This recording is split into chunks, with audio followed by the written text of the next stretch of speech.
Cooking with the vegan zombie. Ladies and gentlemen, welcome back to the Safe House. Tonight, we're gonna cook up a delicious dessert with strawberries that are now in season and our good friend rhubarb. And you know Grandma loves to make strawberry rhubarb pie this time of year, but I kinda wanted to make it a little more snazzy, a little sexy if you will. So, I present to you the Strawberry Rhubarb Parfait. Allow me to introduce you to Mr. Rhubarb if you've never seen it before. We've got this guy right here. This is just the stem. I've been told that the leaves are poisonous. Now, I've never eaten a leaf, so I can't tell you for sure. But you can use the red part, you can use the green part. The red part's a little more sweet. I slice up the whole thing for this recipe. Now, raw, this guy, is very tart. So we're gonna cook it down a little bit in some boiling water. We're live? I got a cup and a half of water in here that's just starting to boil. I'm gonna add a teaspoon of vanilla and a tablespoon and a half or 2 tablespoons of agave nectar. Whisk it.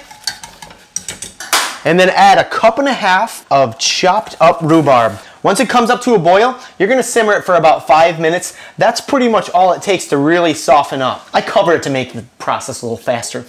Okay, it's been a couple minutes and the rhubarb is already softening up, so we're gonna go ahead and add 1 cup of chopped fresh strawberries. You're gonna change the setting to a low to medium heat, cover it up and let it simmer for another 5 to 10 minutes. So after about 7 minutes, you're gonna wanna drain some of this water into a measuring cup or a small mixing bowl. Now, at this point, be very careful. You're dealing with hot liquids. You could burn your face or your hands right off your body. I'm serious. Use the lid to kind of keep all the other stuff in there. You just want some of this liquid, maybe a 1/4 cup. Oh God, gizzard. Now we're gonna add 2 tablespoons of tapioca starch. Tapioca starch is just a healthier alternative to cornstarch. If you wanted to use cornstarch at home, by all means you can. I won't tell anybody. Now, I stir this in this way because I don't want any chunks of starch inside with all those, all that fruit in there. Okay, once it's mixed like that, you're gonna pour it right back into the mixture. And after the tapioca starch is stirred in, you're just gonna keep stirring it for about 2 minutes and let this really reduce down. Double, bubble, toil and trouble. Once your strawberry rhubarb sauce, if you will, reaches the consistency where it coats the back of your spoon, remove it from heat and stir in another 1/2 cup of finely chopped strawberries. Because if you look, most of that rhubarb and strawberries have just kind of dissolved into one gooey mixture. And I want some consistency up in this piece. Stir those in. Set it aside. You want this to completely cool down to room temperature and even refrigerate it before you build your parfait. It could take an hour, it could take a year. Our strawberry rhubarb mixture is cooling off in the corner right now, so we're gonna roast some nuts. I have a cup of raw almonds and a 1/2 cup of oats. We're just gonna put this in on medium high. We're gonna add a 1/2 teaspoon of salt. I know that sounds salty, but it works. And a 1/2 teaspoon of cinnamon.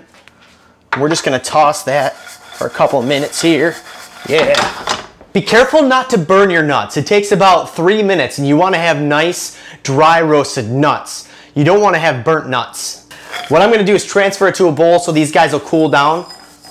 I don't wanna chop them up while they're all hot because it's just gonna make a hot mess. You wanna bring these down to room temperature just because it's gonna be too hot for it to get all chopped up with the dates and the coconut oil. Our nuts are nice and cool and ready to be chopped. I got here a food processor. We're just gonna put everything in here. I'm gonna add 2 pitted ripe dates. Now that's gonna help sweeten it, but also bind it together, and so you don't have a lot of loose nuts. Nobody wants loose nuts in this parfait.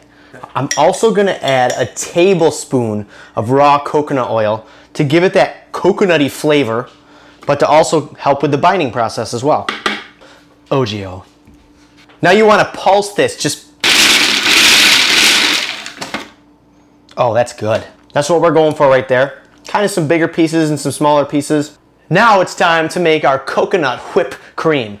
The key to making a good coconut whipped cream is sticking your coconut milk cans in the fridge for a day.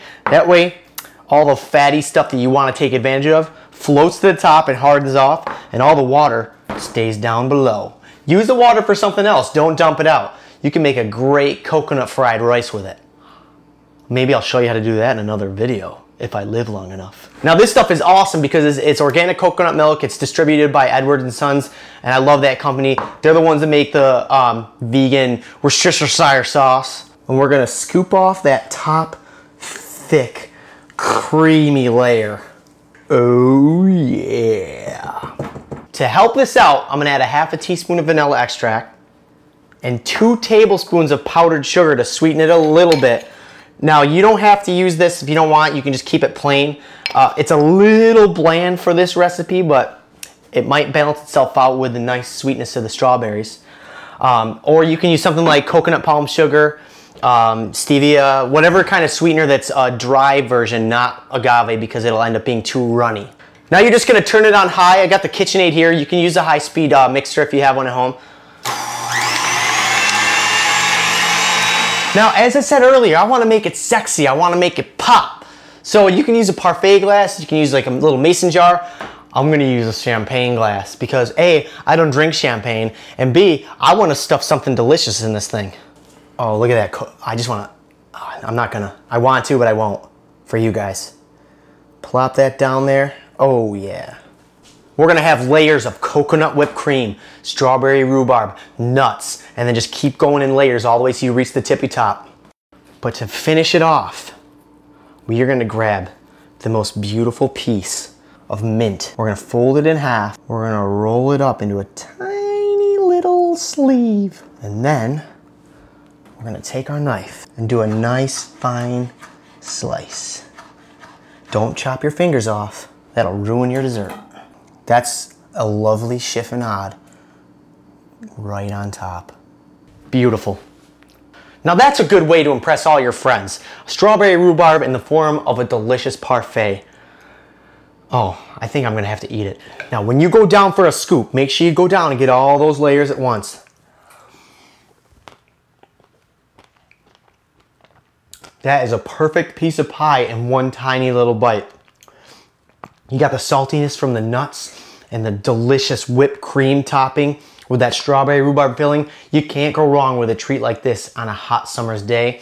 All your friends will love it for you. I only wish I had friends out here in the middle of the zombie apocalypse, but alas, I shall eat my dessert alone, like I always do.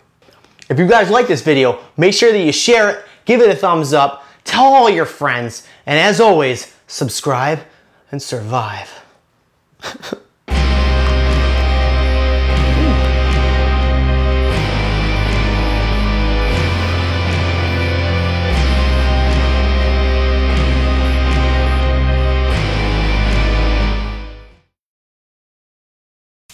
It's very tart, so we're gonna mild it out a little bit by boiling it in some warm water. Warm water. Oh, that's good. It's got that grandma-made strawberry rhubarb feel to it, but sexified. Can you say grandma and sexy in the same sentence? I don't think you can. Whole oats. Whole oats. Oats. I have a whole cup, one whole cup. I have a cup of, I can't do it. This stuff's awesome. It's organic coconut milk. It's got corks in it. Gizzard.